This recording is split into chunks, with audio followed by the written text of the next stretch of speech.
something, man.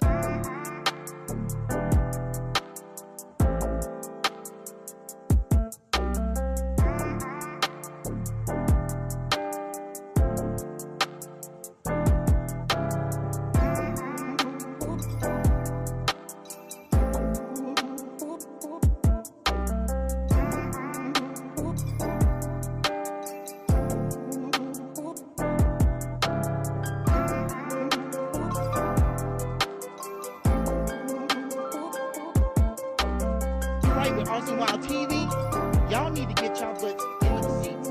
It's going down this season.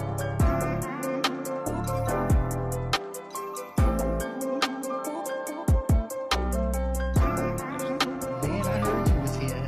I was sitting over here stalking you over here on the side. I was like, you know, I can't get out of here without getting this interview.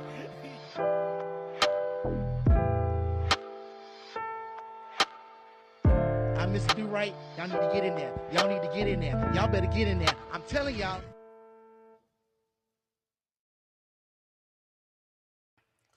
Hey, welcome back to The Topic Is. I'm your host, Kevin Stewart, Mr. Do Right. If you did not know, bringing you the hottest hip hop and R&B artists from ATX live for your viewing pleasure in Rhythm and Rise Live, June 27, 2026, 12-hour live stream featuring 36 hip hop and R&B artists. Today, we have one of them sitting in the chair today.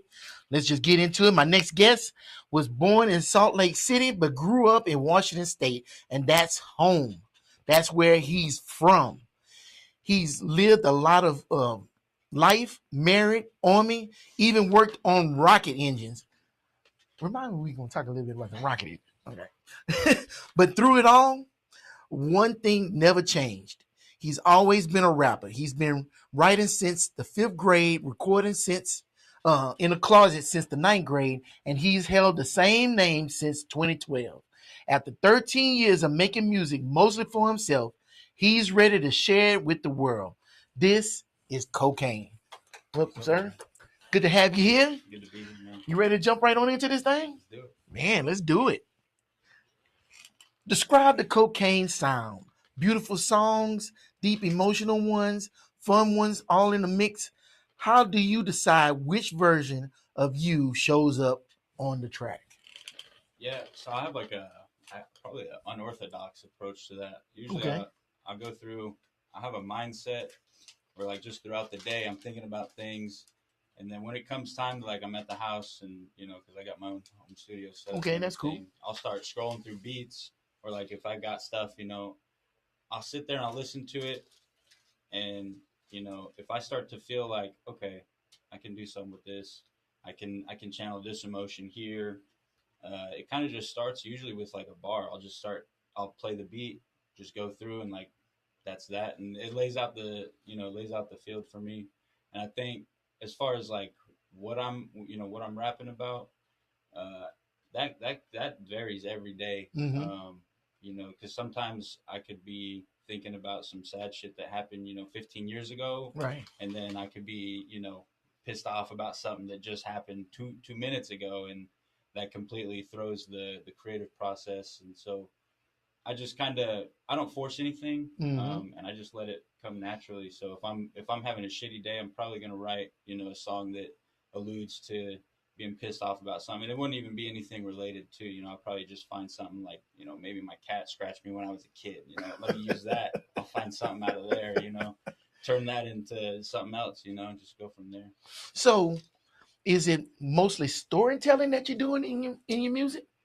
Yeah. So for the most part, I think as I've kind of evolved as an artist, I think I started back in the day. It was more or less just rapping. I didn't really know what I was talking about. I didn't have any life. Mm-hmm. Especially at the 5th grade. You're 10, 11, whatever it is. I was writing about things going on in my house and my life and everything. But I think once I started recording, I don't know if that just kind of shifted because now I'm like, damn, I gotta come up with something that somebody else is gonna like too. And so I think a lot of my early stuff is not like I wouldn't say it was storytelling by any means, but as I've gotten older and evolved as a person and as an artist, I think most of it is storytelling. There's a couple, I like to have fun too. I like to talk about, things that I do in my personal life, women, whatever it may be. Um, but for the most part, yeah, storytelling is where I find home in music. Yeah. So, do you feel like in the beginning years you were honing your skills, and now that you have experience in life, now you're adding the stories to the skills? Yeah, I would say that's probably a good way to describe it. Because like I said, even with the past 10 years, at least I guess 2015, Mm-hmm. 2016 would have been the last time that I put anything on like SoundCloud or whatever.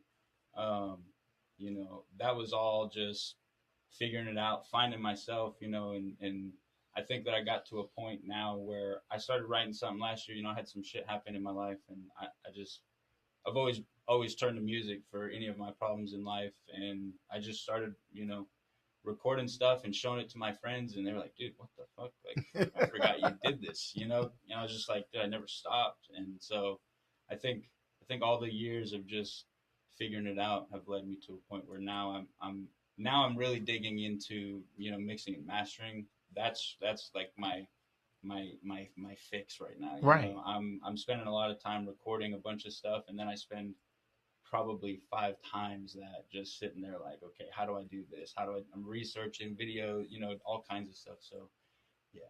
Now, I heard a rule that you never mix and master your own stuff. Yeah, that's probably. I'm sure there's people that go by that. I mean, my thing with it is so I actually I started doing it for just myself for the Mm-hmm. obvious, but then as I started like, okay, I'm starting to understand how to make my vocals sound a certain way. Um, mixing and mastering still is something that I have a long way to go on for Mm-hmm. sure. But I've also gotten it to the point where like I have people that I, are in my circle or whatever that when they got stuff, I can hit them up and be like, hey, just send me that stuff. I'll Yeah, do yeah. this shit. It may not sound the best, but it helps me. And if it's, you're worried about a budget or whatever, I'm doing the shit for free. Yeah, Just, yeah. You can't beat that price. so yeah, I'm trying to make sure that whatever avenue I take in it, I'm not just trying to ride my own lane because I don't think that's how you do it, Right. you know. Yeah, yeah. And it's cool to get into other aspects of the journey. That way you can be helpful to not only yourself but to other people too. Yeah, Yeah, yeah. yeah. That's key. So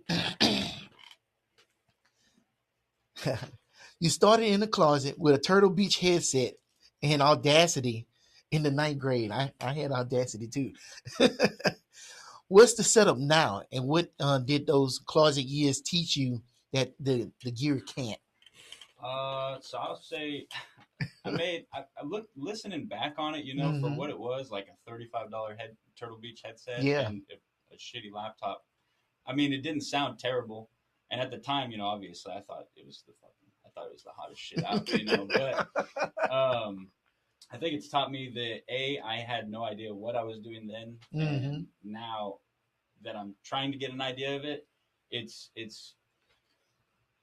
it shows that you have to put in the time, you have to have the repetitions because it's not like where I can just put a Turtle Beach headset on a screw or whatever and wrap into it and the mic sucks, so whatever. Now I got to worry about like, okay, what does the pop sound like? Am I standing close enough to the mic? What happens when I stand further away? And I have a Shure SM7B, Mm-hmm. and so I don't have like a cloud lift or anything. I'm running just an interface right now, um, but I think it's taught me a lot about just how you record and the importance of having your room taken care of. And there's so many things that go into it that even prior to this year, I just didn't really think about because I wasn't trying to put music out for, Right. so Yeah. So the struggle is always a great teacher because you know I started off. I had a Casio keyboard. Uh, what was it? A drum machine and a 4-track recorder. And I'm sitting on the floor struggling trying to make songs and stuff. And then I figured out how to ping pong, and the song started sounding better and better and better. And then when I graduated to that ASR 10, and I could really make tracks. Oh, I appreciate it because I was down there struggling so hard, and yeah, then when I had the right tools, it just blossomed. And I yeah, guarantee you that microphone, that room treatment, everything that you're using now, Yeah. it feels just like you made it. Yeah, it's totally different. And I think about it too, like when I listen, so like very, very specifically, it's something that has been bugging me super bad, like the whole time I've been in music. Right. But so J. Cole just dropped The Fall Off this year, and I was just listening to that album, like I feel like everything, mixing, mastering, everything is so perfect on there, and like listening to the way that the instrumental just wraps around his vocals, it's just so beautiful. Like sitting there, that's what really just was. I was just like, fuck it, I have to figure this out. Like Bruh, I have to figure this it out ain't because it. if I can get my shit to sound like that, Come on, you know what I mean? Like that ain't hard to figure out. That's called millions of dollars. you're not wrong. You're not wrong. Shoot. But if we can emulate, Yeah. that's Now, if you could, and that's not a bad goal. If with what you have, you can reproduce that sound, and you know it costs millions of dollars to do, man, you've made it.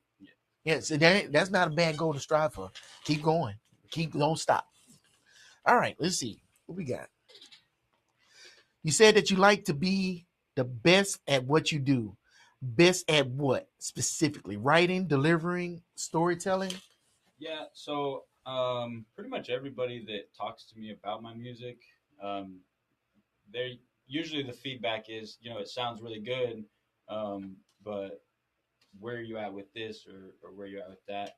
Um, I just tell them like, look, man, I'm not showing you this unless I feel like this is something that I approve of, Mm-hmm. and because I know there's a lot of artists out there, and it might just be a young mindset or just a completely different mindset within the industry itself. But um, yeah, I think a lot of them they kind of put stuff out and they're like, I think this sounds good, but I'm just gonna drop it, and they know like, okay, I have a mistake here, I got a mistake here. I don't like to do that. Like I'll sit there and just play something 100 times over until I'm like, okay, I for sure didn't fuck up here, but I did fuck up here. I have to fix that, and I'll just sit there and do that. So I try to make sure that like when I'm writing, um, I'll sit there and analyze what I'm writing while I'm writing it. I even if I have 2 bars, I'll record it and I'll just play it over and over and over and over, and then I'm like, I don't fuck with this, and then I'll just restart or whatever. So I don't like to leave myself any room to you know not put out something that if you were to listen to it, Right. you're like, I can point a mistake here, there.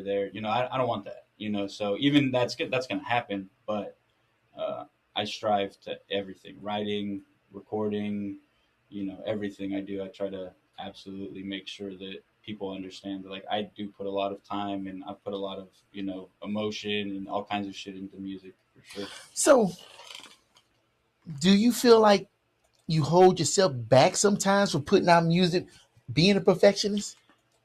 For sure. I can tell you, I mean, even just like older stuff that I had on like that old laptop, there was probably some stuff on there that wasn't half bad at all, Right. especially even for what it was.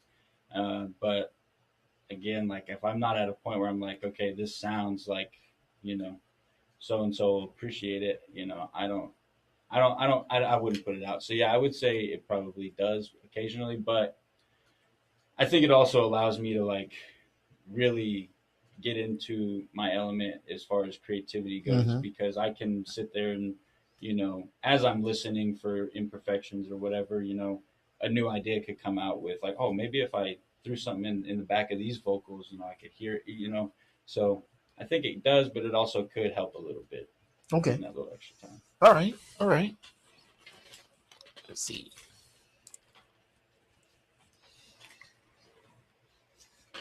You said hip hop got you through every hardship and helped you find who you are.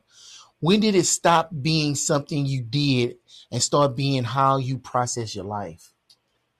I think it really all started in 2009. It was the winter. It's either 2009 or 2010. I always mix up the 2 years because there's just a lot of shit going on. Mm-hmm. But my mom had gotten a divorce, and so we wound up. We were getting ready to move back down into my dad's house, and me and my friend, we had like a group of 3 of us. We all just loved hip hop. We wanted to rap, and so we just said, "Fuck it, let's just do this." And the first song that we ever recorded, I think it was called like "Never Leaving." It's on YouTube and everything to this day. I listen to it every once in a while. I'm just like, what the hell? It's like crazy, but um, Yeah, I think at that point was when I started to realize, like, okay, maybe it is more than just writing down rhymes and shit. Maybe I can try and especially as my influences have changed over the years with new artists or different artists that I discover, kind of thing. I think that ultimately also plays a role in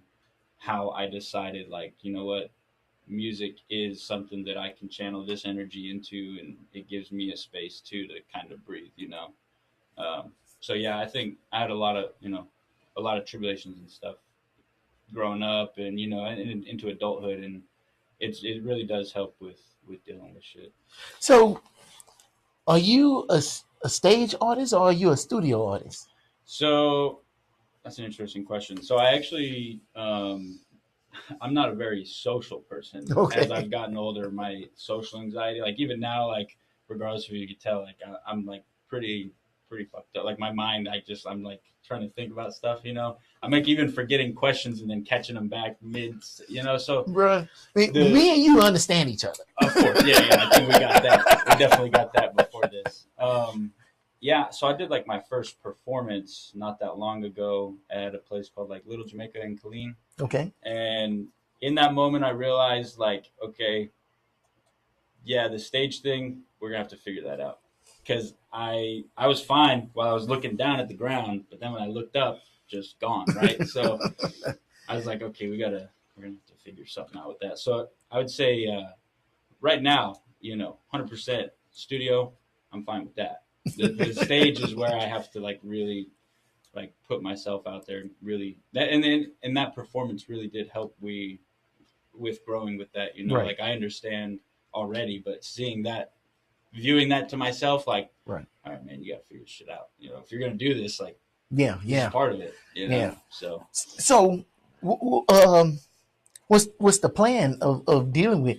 It can't be easy. I mean, all them eyeballs looking at you. yeah, no. So I think, I mean, I even remember way back like the eighth grade, I won like a poetry contest, Mm-hmm. and I had to perform the poem in front of a bunch of people, and like I just remember like reading the poem super fast, Right. and I was just like, I know I fucked that up, but you know what, whatever. And I won, and I was like, that's cool. I don't know, cool.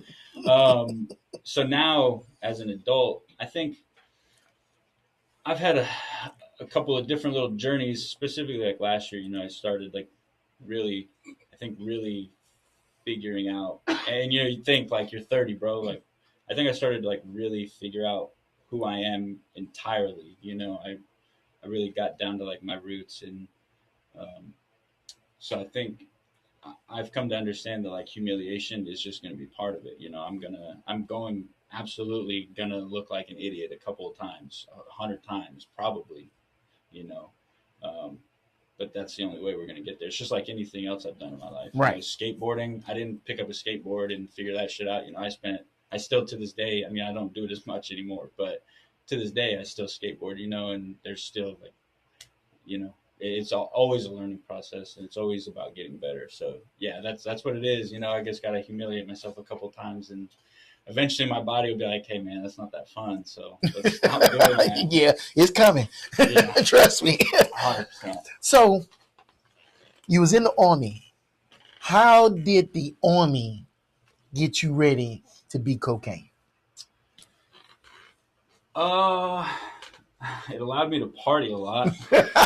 Yeah, I believe that. um you start to find that side of yourself too, I guess, at a super young age. 19, you put me in a country that doesn't check my ID. It was just 2 years of partying. That's all it was. And I think the army taught me a lot about just, because it gives you the time. Okay, you get the time. But it gives you the money to go, you know, fuck it, figure yourself out. Mm-hmm. And so I think in terms of the direction that I was going with, I joined the army. Uh, I had a wife, a bunch of, I guess, normalistic things. Right. And I think that's what it taught me ultimately, is just like, yeah, that's cool, but it's not really me. And so I think that it just showed me that, just like allowed me to kind of blossom into where I'm at today. Okay. So I'm gonna share a little bit. Um, when I went into the Navy, and I remember getting ready to sign the contract, and the lady said, "What do you want to get out of the Navy?" I said, "I want to learn how to be an asshole," because I always felt like I was a pushover, you know. So, you know, I always saw the military as a bunch of assholes. So I wanted to learn how to be an asshole. And I'll admit, Mr. Do-Right came from the Navy. It helped me, get myself out there, stop being shy. I stopped being timid. Um, I was like, I can get in front of this camera like it ain't shit now. You Yeah. know what I'm saying? And I needed that to where I am today. So that's why I asked that question, because I know the service can bring things out you that you didn't even know you had in you. Yeah, I think in terms of just like my personality, I think it might have actually like hindered some of that because I mean I wouldn't say that I'm an asshole per se, Right. but I feel like at least the level of an asshole that I was being, people around me didn't appreciate that, and I get it. You know what I mean? Like I get it, but at the same time, like I can't not be who I am. So Right. Right. uh, it Yeah, I never became an asshole for real, right, for real. right, yeah, yeah, of course, no, for real, yeah. But it's one of those weird things, man, where it definitely brought a lot of things out of me, but it also, I feel like, I think a lot of social anxiety started coming for me from the military too. It's Okay. just like, you start to like, I don't know if it's subconscious, wherever you're just constantly worried about somebody fucking having something on you, being mad at Uh, you walk on the sergeant major's grass, whatever yeah. the fuck. So I think I did kind of, maybe I went backwards a little bit on that one, but I was probably a lot more outspoken before the military. Oh, really? Yeah, Okay. Well, no, fair enough. I mean, the military can have definitely different effects on people. Um, yeah, you can see it in real time when you're in there. oh yeah. All right. So you want to be guidance for young people who feel lost or hurt. What do you wish someone had told you? The kid writing rhymes in the fifth grade. Uh, I probably I think encouragement really, because if I'm talking to an audience of if I'm aiming at kids that come from the same broken home kind of shit, like my home life wasn't always the best in all scenarios, because we moved all over the place with my mom and my dad, and Mm-hmm. so you know dealing with all that and like also like having to grow up very quickly because of things happening around me. I think if somebody were to just like, hey man, you're 11, chill the fuck, like you don't have to worry about this. Right. I think that probably would have helped, but everybody's so caught up. I don't even know if I would have listened at the time. So I think that So if my you would have went back in time and talked to your own self, you probably would have listened to yourself. nah, I probably would have been worse, honestly. If I went back in time and told myself like, hey man, keep doing what you're doing, you'll be fine, shit's gonna be all right. I probably would have just fuck you, dude, you're old, man. Like I don't have so at the time it was just a very different mindset for me. I think I just didn't. I think I just had a lot of I don't know anger and hatred at the world. So Right. older me coming and talking to younger me wouldn't have done any good, I don't think. But knowing that, I think it gives me a perspective to where, you know, if I'm rapping about something in the house or whatever, and a kid hears that, and maybe they're the same way I was, maybe it gives them an opportunity to understand, like, okay, maybe it doesn't have to be like this, maybe it doesn't have to be like that kind of deal. Okay. So I'm curious, who could have went back in time and talked to you, and you would have listened? Um, shit, I don't know. I really don't know.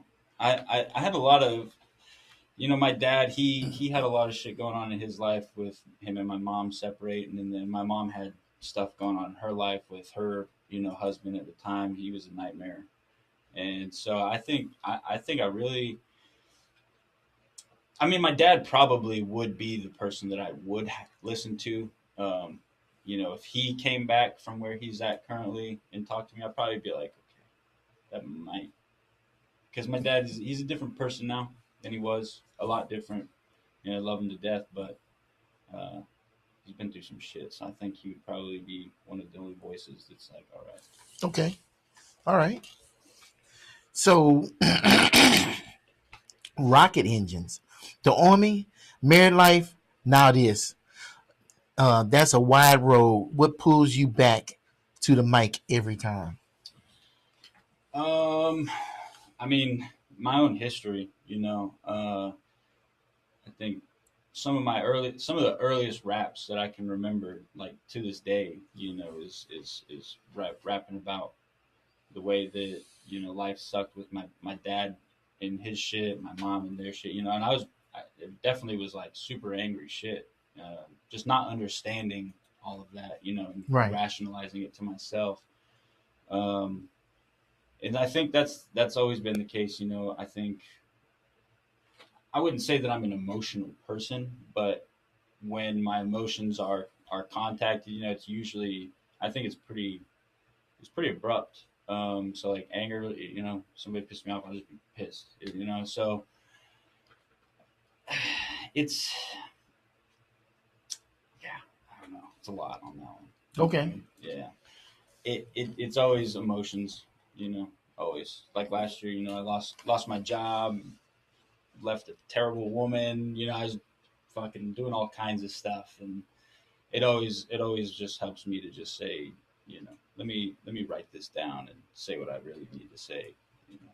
So when stuff happens to you, do you like journal it and write it down, and then you go back to your journal and write your rhymes, or you just writing your rhymes right there? No, so usually for me, I don't know why my brain works this way, but like when I like if I'm writing about stuff, um, specifically like if I'm digging deep into some emotions, I'll think about just like the worst things that I can remember from Mm-hmm. whatever, or if it whatever direction the emotion's going. If it's supposed to be like a happy song, I'll think about some happy shit, and I'll just try to amplify that as much Mm-hmm. as I can.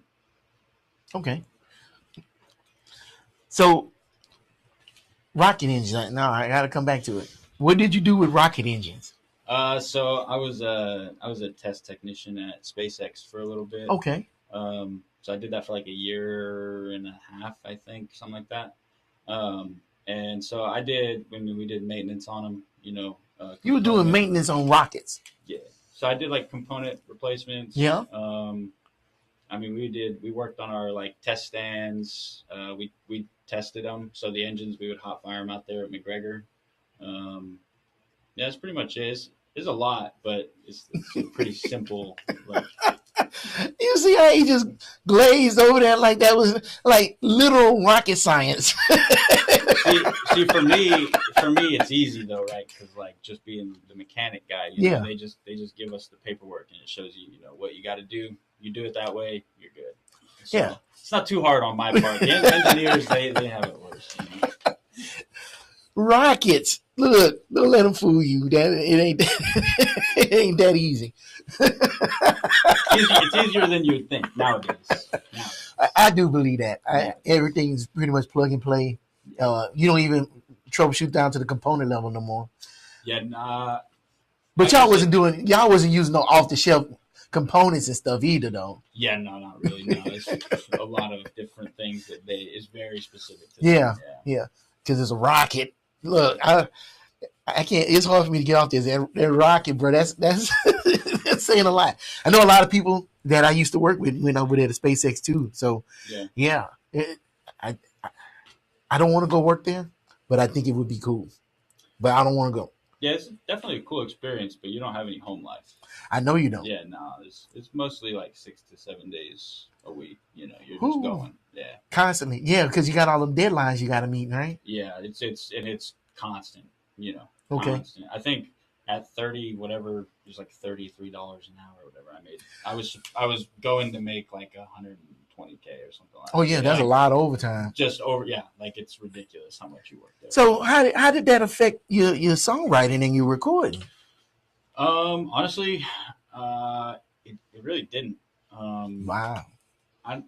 I So the recording part I hadn't really been doing just because I had a different. I was with a girl, and she had a daughter, and they had moved into my place and everything. So it was a little different with the recording part, but it all kind of came back together when I was just like, you know what, I want to at least learn how to produce. And so I bought FL Studio, and Yes. I was just gonna do just learn how to make beats, whatever. Um, and it blossomed from there into, let me just do this. But writing, I mean, I would be, even at work, like if something popped into my head, like I would just maybe pop out my notepad or take, whatever, just jot it down. Sometimes I'll remember some of the shit, but yeah, no, it didn't really affect it. When you was working at SpaceX or wherever you was working, would you escape in your head to your rhymes, like reciting them in your head, trying to perfect them? Oh yeah, Yeah. yeah. I think there was more often than not, when you're kind of just doing the job and you're so autopilot. Like for me, I can remember I would just be constantly like I'd have an idea of like the flow in my head, and I would just be like just all night just rapping, coming up with new stuff. And Yeah. that's always when I'm driving anything. Even if I don't remember the stuff, I still always reciting and Yeah. It's practicing. hard to get it out your head. It never leaves. I mean, even like I think some of the most annoying shit about me is that like even right now I'm fighting it pretty bad, but like I'll always like tap. I always have a rhythm going, and I just do that. Like when I'm driving, I'll just steering wheel, my feet. It never stops. So that was really like I was like, maybe I got to give producing a try since I can't really record right now. And the funny thing is like I haven't even like I want to get like a keyboard and everything to like actually like really get into it. So I haven't even started yet. But I've had FL Studio for like 2 years now, and Yeah. now it's recording, of course, but eventually we'll get to learn the producing. Okay. Okay. Um, you call sharing this taking the journey a step further. Where's the step going? What does the next chapter look like? So I kind of laid it out to myself, and I think it, regardless of what anybody thinks, delusional, whatever. I told myself specifically the Houston area, like I think I think within 5 years, I think we can make something happen, and that's I got a lot of people that I think very specifically like my ex-wife. I've got like best friends that have been down with me. Like my childhood best friend, he's been down with me for 20 years. You know, my grandma and all them. I got people that could, you know, not necessarily use the help. They're obviously doing fine, but I want to give them something that's like, wake up and it's the fucking weekend every day. Right. And so that's the next. That's where it's going for me. Is I don't really care about what people think. I learned to let go of that last year, and so I'm just like, fuck it. I have to do this for the people around me. I don't even want it for myself. I want it for the people around me. I think that's the most important thing. No. So that's the next step. Getting to where everybody knows who KoCain is, and not just Houston or a couple of people. Right. I hear you on that. So then that leads me into my last question. What does success look like to you? Success looks like to me being proud of who I am, and it took me a long time to understand that, or I guess being proud of what I accomplished, because I think I've done cool things. I've had some pretty cool privileges with some of the things that I've done in my life, um, but you know, going back to being the person that I am, like I wasn't the right person. So while they're cool and everything, I think I don't celebrate them the same way that I would celebrate, me. And even if it's 200,000 people, Mm-hmm. like I really, as long as I'm able to give something to the people around me, um, and make sure that they're well off, that's more than enough for me. Okay. Yeah. Okay. All right. Oh. Oh. Yeah, I'm sorry. I had it in my brain to ask, but I was getting into your story so much. How did you come up with the name KoCain? Yeah. So that's I don't even really know. So I start this whole thing right. If I go all the way back to the beginning, I started out with like the name. It was like Diamond Deezy, right? Right. Right. Like what the fuck, right? And so I changed it very quickly. I think it was maybe like a month. I was like, all right, man, this isn't like who I am. So it was then White Joke, which is even like, okay, man, like, I don't know what the fuck I was thinking. You know, I was young. You said White Joke? White Joke with a 3 at the end. Yeah. And then the White Joke went away, and then it was just Joke. And then in 2012, I was just sitting there. I was like, dude, I gotta have something else. You know, like, and of course, obviously, you know, being a white rapper, you know, it made it pretty easy. I was like, well, you know, you've got artists like Ritz, you know, he's a white dude and his name is Ritz because of the cracker kind of deal, you know. And so I was like, you know what? How can I fucking have a cool name, but also not just be boring? So I was like Kurt Cobain and then KoCain, and then I just kind of what really? Yeah, because you know the capital, little capital. So I was just like, yeah, that's kind of how that started. The irony is, like, I wasn't even like doing anything, you know, crazy or nothing. You know, I was just a little kid that occasionally smoked weed and, you know, recorded music in the closet with mom. You know, so that's what's up. Yeah, that's how it happened, man. I was just like, man, I gotta have something better than this. Like, nobody's gonna go to a concert. It's fucking White Joke, you know, like Christmas stuff. So. Yeah. That would have been interesting. For sure. You'd have got some raised eyebrows. Oh yeah, for sure. Yeah. I mean, even then, I'm sure people were just like, "Bro, why is that your name? Like, anything else, man?" You know? Well, I appreciate you joining us today. I appreciate you. I appreciate y'all joining us today because there's a million videos out there that y'all could be watching, but y'all chose to watch this one. We appreciate y'all. Be on the lookout for KoCain and many others on Rhythm and Rise Live. June 27, 2026. Hey, be here with us. We live streaming. It's absolutely free. Really and truthfully, you ain't got no excuse. I mean, you sitting around ain't doing nothing anyway. Feel like them old commercials. You remember the guys telling people to go to school? You ain't doing nothing anyway. You might as well go to school. You might as well check us out. So be there or be square.